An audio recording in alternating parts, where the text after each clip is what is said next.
দিনটি ছিল মায়ের চোখ অপারেশনের দিন। প্রথমে ডাক্তার দেখাতে আসছিলাম, তারপরে আমাদের কিছু রিপোর্ট করতে দেয়। তখন সমস্ত রিপোর্ট ঠিকঠাক ছিল, কিছু একটাতে একটু প্রবলেম ছিল বলে আমাদেরকে কিছুদিন পর আবার রিপোর্ট করে আসতে বলেছিল। যেদিন যেতে বলেছিল তার আগে আমরা প্রাইভেটে রিপোর্ট করে নিয়ে গেছিলাম।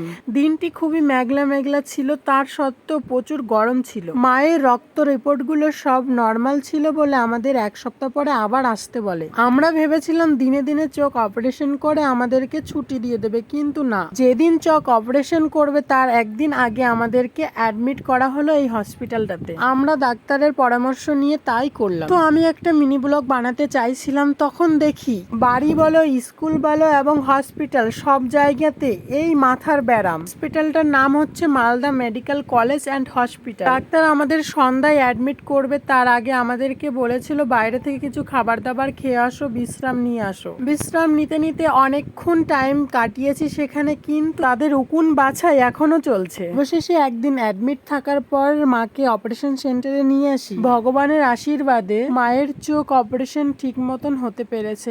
ধন্যবাদ সবাইকে।